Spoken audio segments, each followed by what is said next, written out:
ছোটবেলা থেকে মা ঠাম্মাদের কাছ থেকে শিমের ভাজা, শিমের চচ্চড়ি এইগুলোই খেয়ে এসেছি। কিন্তু শিম দিয়ে যে আরও অনেক রেসিপি হয় সেগুলো আমি জানতাম না আর কোনোদিন খাইনিও। তো প্রথমে আমি শিমগুলোকে সেদ্ধ করে নিয়েছি লবণ দিয়ে, তারপরে টমেটো, ধনেপাতা, কাঁচা লঙ্কা দিয়ে মিক্স করে নিচ্ছি।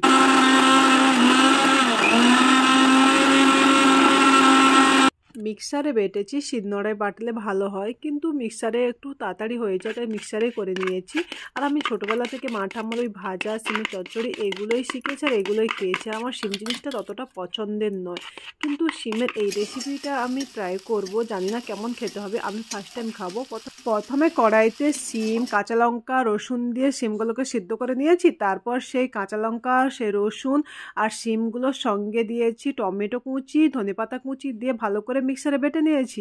তারপর সেই কড়াইতে একটু সর্ষের তেল দিয়ে, কালো জিরে ফোড়ন দিয়ে, একটু পেঁয়াজ দিয়ে ভালো করে ভাজা ভাজা হয়ে যেতে সেই শিম বাটাটা দিয়ে দিয়েছি। তারপরে অল্প পরিমাণে লবণ, একটু হলুদ গুঁড়া, একটু লঙ্কা গুঁড়া দিয়ে ভালো করে নাড়াচাড়া করছি, কারণ এতে কোনো জল দেবো না, তাই একটু বেশি করে নাড়াচাড়া করতে হবে, না হলে তো কড়াইতে লেগে যাবে। অলরেডি আমার লেগেও গেছে। তো আমার এখন হয়ে গেছে প্রায় কমপ্লিট। তো আমি একটু শেষে চিনি দিয়ে দিচ্ছি, কারণ স্বাদটা একটু ব্যালেন্স থাকে যাতে। তো চিনি দিয়ে এখন নামিয়ে নেব। তোমাদের তো ইন্ট্রো দেওয়া হয়নি, চলো ইন্ট্রোটা দিয়ে নিই। তোমরা সবাই কেমন আছো? আশা করি তোমরা সবাই ভালো আছো, আর আমাদের বিন্দাসে আছি। আজ যেহেতু সানডে, তো সানডে মানে চিকেন মটন তো হবেই, কিন্তু আমার জানো তো চিকেন মটন কিছুই খেতে ইচ্ছে করছে না, তাই ভাবছি কি আজ নতুন নতুন কিছু রেসিপি ট্রাই করি। আর তাই রান্না করতে করতে ছেলে ইচ্ছে করলো যে মা পকোড়া খাবো। তখন ভাবছি কি চলো, যেহেতু আমুদি মাছ এনেছে বাজার থেকে, তো আমুদি মাছ দিয়ে একটু পকোড়া বানাই। তাই আমুদি মাছগুলোকে ভালো করে কেটে ধুয়ে নিয়েছি। তারপরে লবণ, হলুদ, লঙ্কা গুঁড়ো, ধনেপাতা কুচি, কালো জিরে, একটু রসুন বাটা, আদা বাটার পেস্ট, তার সঙ্গে গোলমরিচের গুঁড়ো, ধনে গুঁড়ো সব কিছু ভালো করে এখন মাখিয়ে নিচ্ছি। এদিকে বাটিতে আমি 2 চামচ কর্নফ্লাওয়ার নিচ্ছি আর 2 চামচ ময়দা নেব। তারপরে ওই যে মশলাগুলো আমি মাছে মাখিয়েছিলাম সব মশলাগুলো আমি দিয়ে দেবো, সঙ্গে একটু কালো জিরেও দেবো। তো তারপর এগুলোকে ভালো করে এখন মিক্সড করে নেব।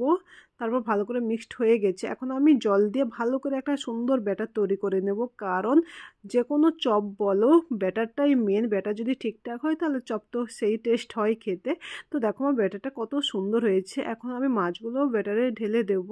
তারপরে এখন আমি কিছুক্ষণ ঢাকা দিয়েও রেখে দেব, কারণ একটুক্ষণ ঢাকা দিয়ে রাখলে মাছটা সুন্দর করে ভেতরে লবণ হলুদ সব ঢুকে যায়। তারপর তো পকোড়া খেতে সেই মজা লাগে। এরপর গ্যাসে আমি তেল গরম করতে বসিয়ে দিয়েছি, আর তেলে দেখো ওই যে বেড কামসগুলো আগের দিন বেড কামস দিয়ে আলু ভেজেছিলাম ওইগুলো দেখো বেড কামসগুলো ভাজছে। তারপর আমি একে একে আমুদি মাছগুলো সব দিয়ে দেবো, আর ওই তেলটার মধ্যেই ভাজছি, আর এক্সট্রা আমি তেল মেশাইনি, কারণ যেহেতু মাছ কম তো এই তেলের মধ্যে আমার হয়ে যাবে। আর আমি একবারেই সব দিয়ে দেবো। তো চলো আমি একে একে সব ভেজে নিই।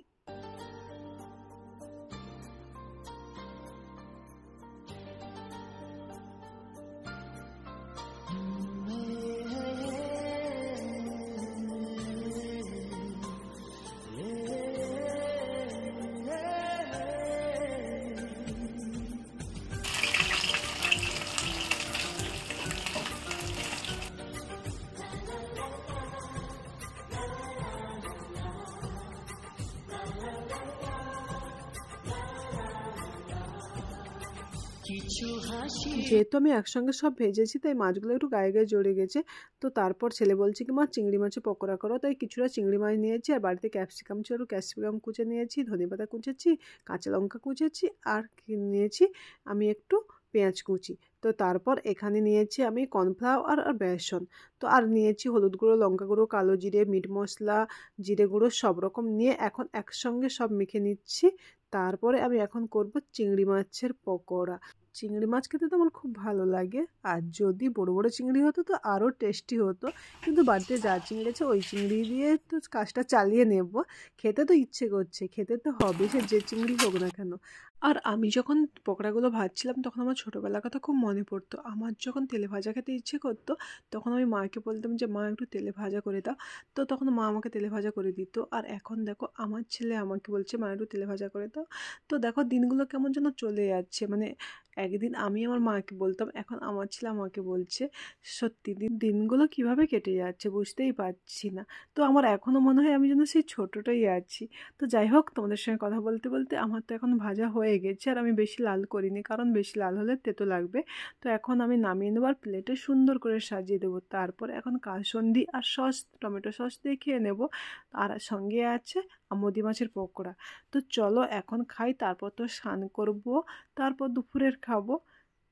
দুপুরে স্নান করে খেয়ে ঘুমিয়েছিলাম, আর এখন চলে এসেছি রান্নাঘরে রান্না করতে, কারণ বরের নাইট ডিউটি আছে, তো তার জন্য তো আমাকে খাবার তৈরি করতে হবে। তো তাই রুটিগুলো এখন ভাজছি, আর এপারে বসেছি ফুলকপি, আলু, মটরশুঁটি, টমেটো, ধনেপাতা দিয়ে মাছের একটা তরকারি।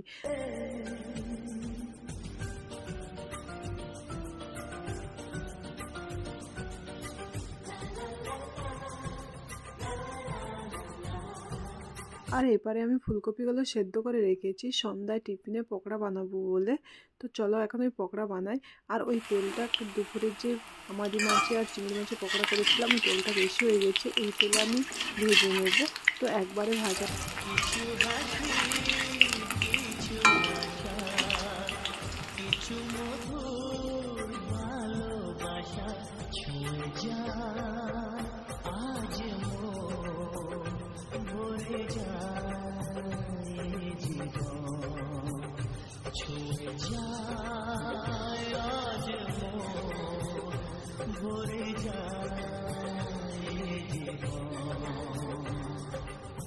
কিছু হাসি, কিছু আশা, কিছু মধুর ভালোবাসা।